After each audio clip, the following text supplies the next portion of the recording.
Les chemins de l'écriture. C'est comme cela que j'ai baptisé cette nouvelle émission qui sera diffusée en différé une fois par mois, sous la forme d'un audio. Mon objectif est de vous donner la parole à vous, autrices, auteurs, futurs auteurs de votre histoire de vie. J'accueillerai toutes les personnes qui le désirent, qu'elles aient déjà écrit un livre ou que leur récit soit en cours d'écriture, peu importe. Et j'aimerais recueillir des témoignages sur les chemins que certaines ou certains d'entre vous ont empruntés pour écrire leur propre histoire. Les personnes qui s'exprimeront pourront ainsi parler de leurs difficultés, mais aussi de ce qu'elles ont pu mettre en place pour mener à bien leur projet. Un bel échange d'expériences qui, je l'espère, pourra profiter à chacun d'entre nous. Bonjour Gérard. Bonjour Patrick.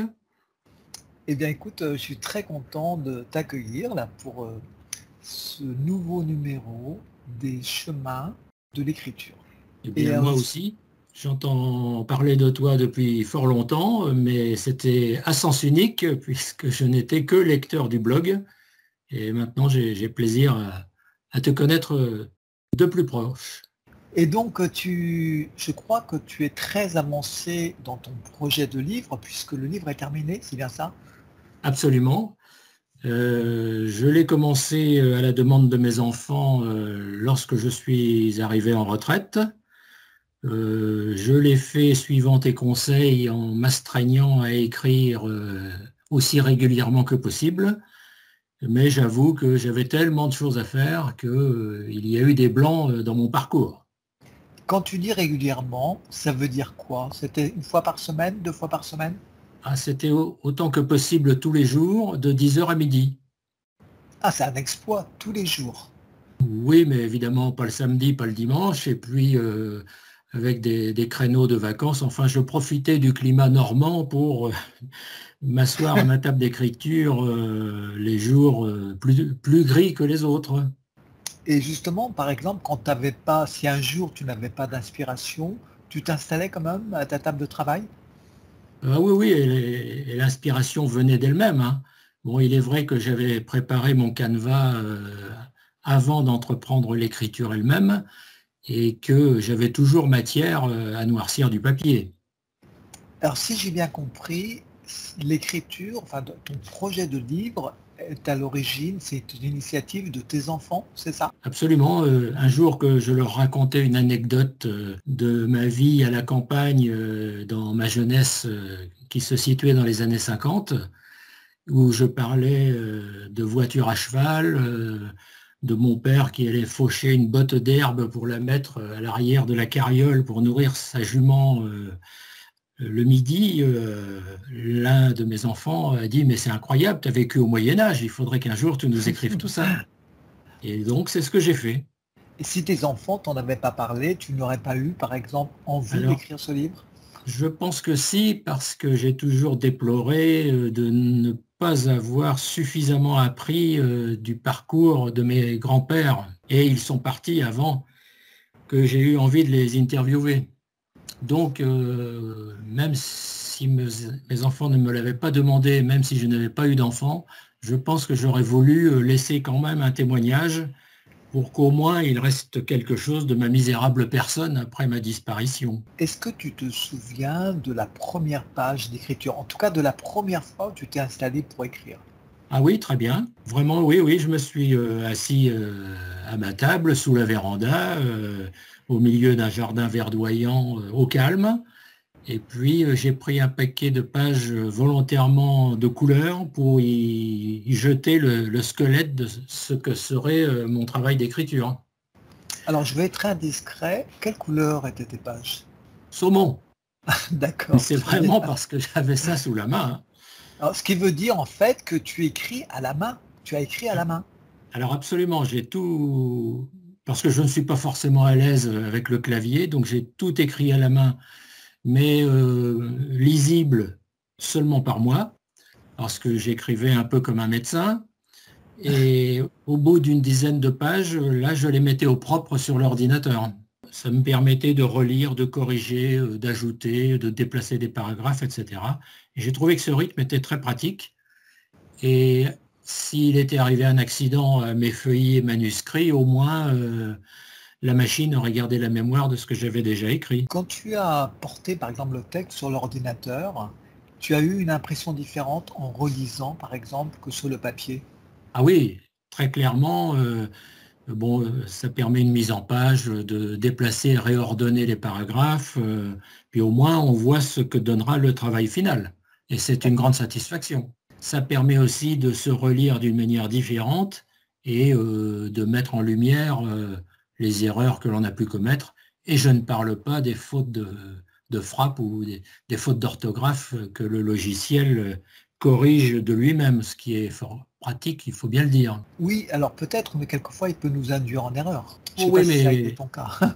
mais qui est le chef? C'est quand Oui. même l'auteur. Donc, Quand je parle avec toi de ton projet de livre, j'ai l'impression que ça a été très facile. J'ai l'impression que voilà, tu as réalisé ce projet très très facilement. tu ne te trompes qu'à moitié. Ça m'a quand même demandé environ 4 ans. Mais avec, comme je le disais, de grandes pages sans travail. Évidemment, quand il fait beau pour être dehors ou quand il y a des voyages ou des vacances, je laisse quand même la priorité à la vie. Pour moi, ce n'était pas vital d'écrire. Et je crois savoir une chose, c'est que tu as travaillé pendant 4 ans dans le secret. Absolument. Seule mon épouse était au courant et encore, elle ne lisait pas mes feuillets au fur et à mesure. Elle n'a pas J'ai mis mon frère et mes 2 sœurs dans le secret lorsque j'ai eu besoin de leur témoignage pour préciser certaines choses. Et quelles ont été tes principales difficultés au cours de l'écriture? Je n'en ai pas vraiment eu, je dirais même que pour moi c'était un plaisir. J'ai toujours bien aimé écrire, rédiger des choses, et là c'était vraiment un plaisir. J'ai pas eu vraiment de difficultés, sauf éventuellement à me souvenir d'anecdotes vieilles, parfois de 60 ans, et je ne voulais pas faire d'erreurs dans les personnages ou autres. C'est pourquoi mes frères et sœurs ont été bien utiles. Mais ils avaient mission de tenir leur langue, si bien que le jour où j'ai remis les livres à mes 3 enfants, je te prie de croire que c'était la fête. Alors justement, on va en parler tout à l'heure. Je voulais te demander, avant, tu avais écrit déjà? Jamais, à part dans mon travail où j'étais cadre, j'avais quelquefois des mails un peu délicats ou des circulaires ou des rapports à rédiger. Donc j'y arrivais assez bien, avec un style qui correspond à mon caractère, de manier un peu l'humour ou l'ironie, et ce qu'on retrouve dans mon texte évidemment. Et c'est ça qui fait fort plaisir au lecteur. Par contre, je pense qu'au niveau de ton travail, c'était plutôt administratif et commercial, donc ça n'avait rien à Oui, voir. absolument, ça n'a rien à voir. Mais ça me plaisait lorsque je relisais que les idées avaient été exprimées de manière claire et correcte. Si tu as mis 4 ans à écrire ce livre, il doit contenir 600 pages.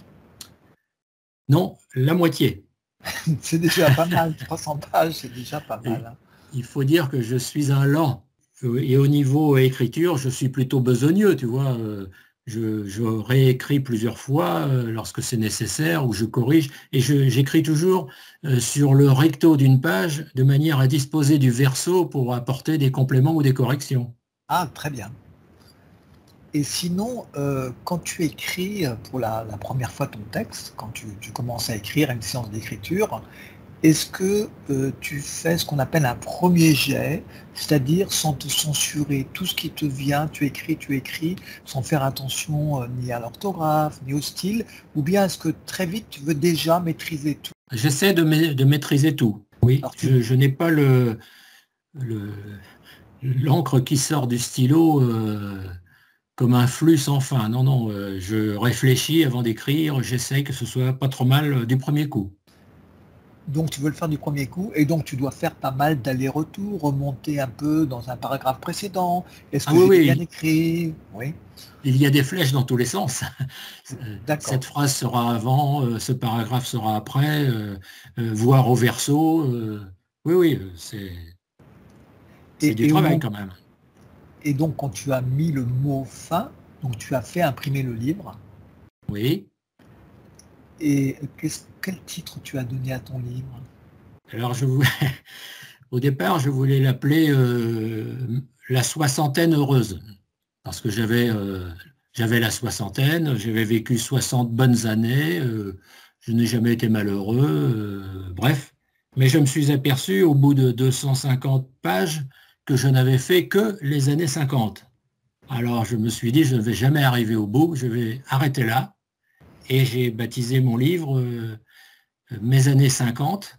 Et je me suis arrêté pour aller voir Internet et j'ai vu que le titre avait déjà été pris par Alain Ah, Delon et par Tinor aussi. oh! Donc j'ai ajouté le nom du village dans lequel j'ai vécu mon enfance. Et quand le grand jour est arrivé, c'est-à-dire au moment où tu as remis ce livre à tes enfants, qu'est-ce qui s'est passé? Quelle a été leur réaction?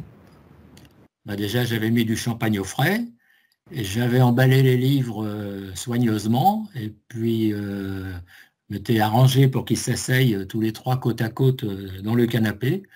Et je leur ai donné simultanément un livre à chacun. Et là, quand ils ont déchiré le papier, c'était l'incrédulité totale parce qu'ils n'étaient absolument pas au courant de ce qui se tramait. Et donc, oui, c'était très satisfaisant. Déjà, moi, quand je suis sorti de chez l'imprimeur avec le livre, c'est touchant quelque part. Oui, Parce que parce ça donne un peu l'illusion, je ne veux pas dire l'impression, mais l'illusion de mettre un pied dans la cour des grands, même si je ne me considère pas comme un auteur, mais seulement comme un narrateur de ma modeste existence. Je ne me considère pas comme un auteur ni un écrivain. J'aurais très bien pu laisser mon travail d'écriture à l'état de feuillets reliés par des agrafes, comme on voit quelquefois, des mémoires d'étudiants ou autres. Non, j'ai voulu avoir le plaisir de l'imprimer. Je n'en ai fait qu'une soixantaine. Ça m'a coûté un prix que j'ai considéré comme raisonnable, environ 8,50 € pièce, chez un imprimeur local et non pas sur Internet. Je voulais avoir la possibilité d'échanger en tête à tête avec l'imprimeur. maintenant, Mais Oui, pardon. je n'ai pas eu besoin vraiment d'échanger. Je l'ai simplement laissé faire la couverture, qui me paraissait un peu trop difficile pour moi, même si c'était simple. Mais bon, je lui ai donné une clé USB avec mon fichier absolument mis en forme, paginé, prêt à imprimer. Mais il n'a plus eu à faire que ce travail d'imprimerie et la réalisation de la couverture. Qu'est-ce que tu as mis comme photo sur la couverture? C'est une photo de toi? Oui, et de mon frère, car c'est la seule que j'avais de cette époque. Elle est évidemment en noir et blanc. C'est une photo de deux écoliers prise par le photographe scolaire de l'époque. Maintenant, je vais te poser une question qui fâche. Je t'en prie. Est-ce que tu es sûr que tes trois enfants ont tous lu le livre jusqu'au bout? Ah, absolument, parce qu'ils m'ont posé des questions sur des détails. L'un d'eux, notamment, qui avait été à l'origine de ce travail, a préparé une liste d'au moins une quinzaine de questions pour demander des précisions ou des détails supplémentaires. Non, non, je suis sûr qu'ils ont lu et fait partager ce livre à leur conjointe, à leur belle famille, à leurs collègues. Oui, oui, ça a beaucoup plu. Et justement, quand tu as écrit ce livre, tu me disais que ton épouse était au courant. Est-ce qu'elle t'a aidé dans l'écriture en relisant? Oui, mais uniquement à la fin. Elle ne se sentait pas l'envie de mettre son nez dans mon travail, donc le lui ai confié pour qu'elle ait une première réaction comme un lecteur néophyte ou béotien qui découvre pour la première fois. Donc sa réaction a été de dire ah cette phrase je l'aurais faite autrement ou bien une faute d'orthographe ou de frappe ici ou là. Voilà, ça s'est limité à cela. Est-ce que cela a changé quelque chose pour toi d'avoir écrit un livre sur ton histoire? Alors non, pas vraiment. Simplement, j'ai plaisir quelquefois, en bavardant avec mes enfants, à leur dire, par exemple, «J'ai écrit ça dans mon livre, vous pourrez aller voir que je ne vous raconte pas de baratin», hein, ou bien ça les épate de pouvoir employer l'expression comme je l'ai écrit dans mon livre. Et si tu avais un conseil à donner aux futurs auteurs, qu'est-ce que tu leur dirais? Bah, je leur dirais d'oser, de se lancer parce que ce n'est pas forcément un travail qui a vocation à être publié. Donc, c'est un peu comme un mail ou une lettre qu'on écrit à ses proches. Bon, c'est un peu plus long, évidemment, si ça fait 200 ou 300 pages, mais ça vaut le coup. Parce qu'on a l'impression, enfin pour ma part, de laisser quelque chose lorsque le moment sera venu de faire le grand saut, au moins il restera quelque chose de ma modeste existence, alors que, par exemple, j'ai un grand-père qui a fait la guerre de 14, un autre qui a fait la guerre du Rif, ils ne m'en ont jamais parlé, je l'ai découvert, et c'est fort regrettable, à mon sens. Écoute, en tout cas, on te remercie. Et Donc, oui, ce livre-là n'a pas vocation à être publié, c'est simplement dans le milieu familial et amical que je l'ai distribué. Et puis voilà tout. Ce qui m'a quand même étonné, c'est que beaucoup de gens n'ont pas fait de réaction, ne m'ont pas rappelé pour dire c'était bien ou j'aurais pas dit ça comme ça. Et il est vrai que les Normands qui m'entourent sont plutôt taiseux, donc ils expriment assez peu leurs sentiments. Alors, ni critique ni louange. donc tu as eu l'impression d'une certaine indifférence de la part de certaines personnes Oui, pourtant, je suis convaincu que ça leur a plu, mais pas de critique ni de louange, oui. et tu aurais aimé effectivement en parler avec eux. Eh bien oui, qu'on me dise merci, ou c'est bien, ou je serai Partage. incapable de le faire, ou enfin, qu'on me dise quelque chose, et et non pas l'indifférence. Parce que les 50 exemplaires que j'ai déjà distribués, je sais qu'ils ont été lus par les destinataires, mais aussi par leur propre entourage. Donc ça fait peut-être 100 ou 150 personnes qui l'ont lu, et j'ai eu extrêmement peu de retours. Et ça, c'est un petit peu étonnant de ma part. Donc c'est une petite déception. Oui, mais c'est pas grave. Je dirais que j'ai semé pour l'avenir et surtout mes petits-enfants. Eh bien écoute, sur ces belles paroles, on va terminer là. Je te remercie Je t'en et, prie. et voilà, et je te souhaite une bonne fin de journée. Oui, et souhaite-moi bon courage pour le tome 2. Ah mais oui, j'y pensais, c'est vrai. Donc tu as l'intention d'écrire un tome 2. Oui, j'ai commencé, mais il n'y a pas assez de confinement, alors ça n'avance guère. Et c'est un tome 2 toujours sur ton histoire, sur ta propre Alors oui, histoire? ce serait sur les années 60, ça intéresse les jeunes, je crois. Très bien. Eh bien, écoute, on se retrouvera à ce moment-là. Ça sera avec Peut-être. plaisir en tout cas. À bientôt, Gérard. Au revoir. Et au plaisir, Patrick. Bon courage pour la suite. Au revoir.